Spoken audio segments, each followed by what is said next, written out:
हरियाणा के मुख्यमंत्री नायब सिंह सैनी ने सोमवार को पंचकुला में महिलाओं के साथ प्री बजट चर्चा की। पीडब्ल्यूडी रेस्ट हाउस में करीब 2.5 घंटे चली बैठक में मुख्यमंत्री ने महिला किसानों, महिला उद्योगपतियों समेत सभी वर्गों की महिलाओं के साथ चर्चा की है। बैठक के बाद मुख्यमंत्री नायब सिंह सैनी ने कहा कि प्री बजट चर्चा सभी वर्गों के साथ की जा रही है और इसी कड़ी में आज महिलाओं के साथ बातचीत की है। मुख्यमंत्री ने कहा कि 2025-26 के बजट में महिलाओं के लिए क्या प्रावधान किए जाएं, इसको लेकर आज पूरी विस्तार से बातचीत महिलाओं के साथ की है। मुख्यमंत्री ने कहा कि इससे पहले उद्योगपतियों के साथ गुरुग्राम में बैठक हुई थी और इसके बाद हिसार में किसानों, कृषि वैज्ञानिकों के साथ भी मंथन किया गया था। मुख्यमंत्री ने कहा कि आगामी दिनों में पानीपत में कपड़ा व्यापारियों के साथ और फरीदाबाद में उद्योगपतियों के साथ प्री बजट बैठक की जाएगी।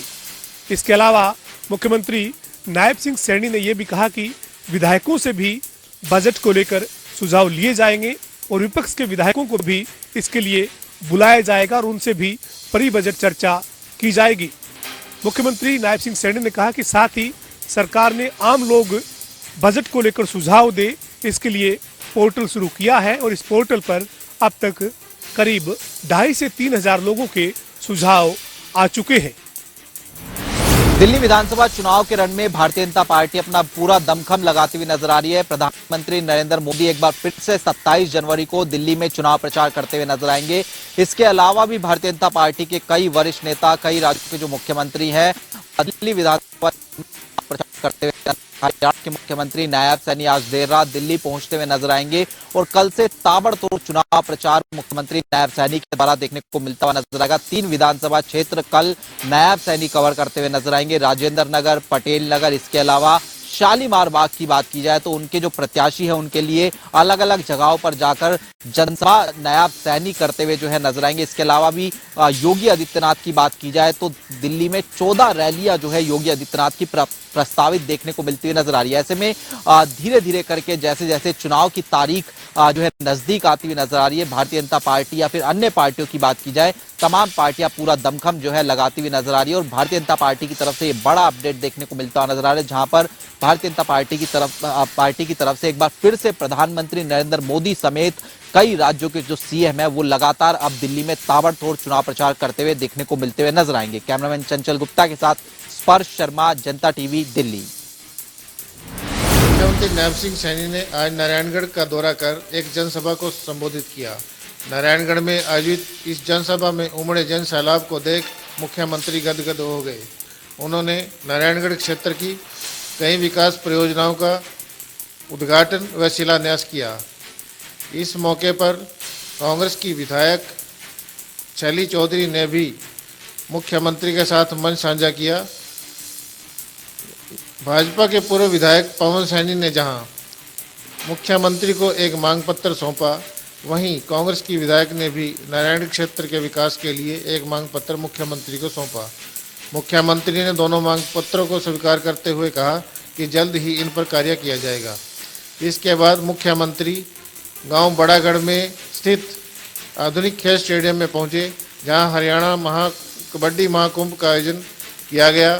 वहां पर मुख्यमंत्री ने खिलाड़ियों को सम्मानित किया। उन्होंने कहा कि प्रदेश सरकार खिलाड़ियों के लिए कार्य कर रही है। उन्होंने कहा, झांसी के स्थानीय फवारा चौक के पास एक स्कूटी सवार युवक को एक प्राइवेट बस ने कुचल दिया। बता दें कि सामने से इस बस ने स्कूटी चालक को टक्कर मारी है, जिसमें मौके पर की स्कूटी चालक की मौत हो गई। घटना के समय आसपास भारी भीड़ जमा हो गई, जिसके बाद बस चालक को भी रोका गया, लेकिन बस चालक मौके से फरार हो गया। घटना की सूचना पुलिस को दी गई। पुलिस ने शव को कब्जे में लेकर झांसी के नागरिक अस्पताल के मोर्चरी में पोस्टमार्टम के लिए रखवाया गया।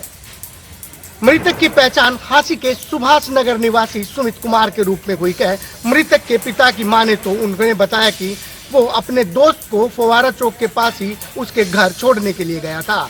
जैसे ही अपने दोस्त को वो छोड़कर वापस आ रहा था, इसी दौरान सामने से आ रही एक प्राइवेट बस ने उसकी स्कूटी को टक्कर मार दी।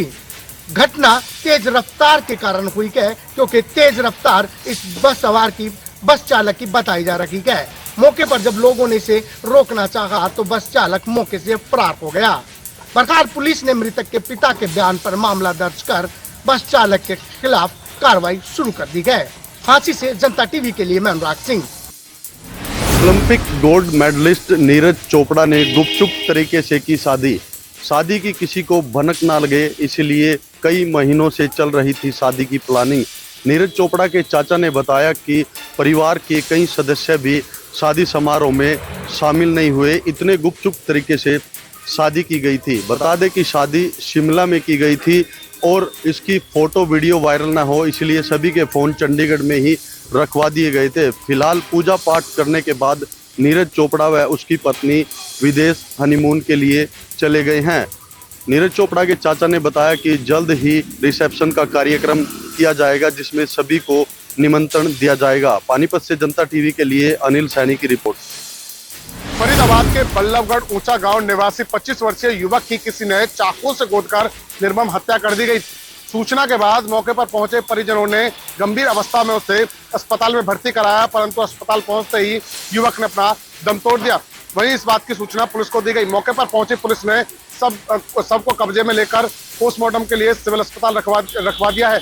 तो वहीं जानकारी देते हुए आदर्श नगर थाना प्रभारी हरिकृष्ण ने बताया कि युवक की किसी ने चाकू से गोदकर हत्या कर दी है। फिलहाल परिजनों की शिकायत के आधार पर जो है वो मामला दर्ज कर लिया है। तो वहीं मृतक के परिजनों ने बताया कि किसी ने उनको आकर सूचना दी थी कि उनका जो बेटा है वो किसी के प्लॉट में गंभीर अवस्था में पड़ा हुआ है। जैसे वो मौके पर पहुंचे तो उन्होंने अवस्था को देखते हुए उसे अस्पताल लेके गए, परंतु अस्पताल जाते ही जो युवक ने जो है वो दम तोड़ दिया है। परिजनों ने बताया किसी ने उसकी जो है वो निर्मम तरीके से चाकू से गोदकर हत्या कर दी है। फिलहाल जो है वो पुलिस से आरोपियों को जल्द से जल्द गिरफ्तार करने की मांग कर रहे हैं। सिरसा पुलिस ने श्री हरि विष्णु कॉलोनी क्षेत्र से तकरीबन 2,70,000 नशीली गोलियों व कैप्सूल्स का जखीरा बरामद किया है। बरामद की गई गोलियों में 2,16,000 टेपेंटाडोल व तकरीबन 54,000 प्रेगाबोलिन नामक कैप्सूल्स शामिल हैं। मामले की जानकारी देते हुए सिरसा डीएसपी विकास कृष्ण ने बताया कि सिरसा की श्री हरि विष्णु कॉलोनी क्षेत्र से एक गाड़ी और उसके चालक को काबू किया गया। उसके बाद गाड़ी की तलाशी ली गई, जिसमें तकरीबन 12 पेटियों में 2,70,000 नशीली गोलियों व कैप्सूल्स का जखीरा बरामद किया गया। फिलहाल सारी खेप ड्रग कंट्रोलर ऑफिस को सौंप दी गई है, जिसके बाद आगामी कार्रवाई की जाएगी। आपको बता दें कि टेपेंटाडोल और प्रेगाबोलिन नामक ये गोलियां व कैप्सूल जो युवा नशा करते हैं उनके द्वारा सब्स्टिट्यूट के रूप में प्रयोग में लाई जाती हैं। जनता टीवी के लिए सिरसा से मुख्तियार सिंह। कई दिनों से हो रहा है मौसम में बदलाव और बारिश के साथ हुई ओलावृष्टि के कारण अब किसानों की गेहूं की फसल खराब होती दिखाई दे रही है। किसान को चिंता है कि उनकी गेहूं की फसल अगर खराब हो गई तो उसकी साल भर की कमाई पर पानी फिर जाएगा और परिवार का गुजारा कैसे चला पाएगा। वहीं रोहतक जिले के मोखरा व बहुअकबरपुर गांव के कुछ खेतों में पानी भरा हुआ है, जिसके बाद उसकी गेहूं की फसल पीली पड़नी शुरू हो गई है। हालांकि किसान को चिंता है कि मौसम विभाग ने 3 दिन का और भी अलर्ट जारी किया गया है। अगर बारिश आ जाती है तो उसकी बची हुई फसल भी खराब हो सकती है। किसान का कहना है कि अब तो सरकार ही कुछ मरहम लगाए तो उसका परिवार का गुजारा चल सकता है। रोहतक से जनता टीवी के लिए संजय कुमार। चंबलनगर के गांव दादूपुर में 3 नाबालिग युवकों पर कुछ लोगों द्वारा हमला कर दिया गया। आरोप था कि नाबालिग युवकों ने मोबाइल चुराया है, जबकि ऐसा कोई भी मामला सामने नहीं आया। इस हमले में हमलावरों के पास कोई नुकीली चीज थी जिससे युवकों पर हमला किया। इस हमले में आर्यन नामक युवक को काफी चोटें लगी, जबकि उसके साथी अरुण को भी काफी चोटें लगी थी। आर्यन जिसको निजी हॉस्पिटल में दाखिल कराया गया, जहां इलाज के दौरान उसकी मौत हो गई। जब उसके साथ अरुण को भी काफी चोटें लगी, जिसका के सिविल हॉस्पिटल यमुनानगर में इलाज चल रहा है, जबकि इनका तीसरा साथी जिसको मामूली चोटें आई थी।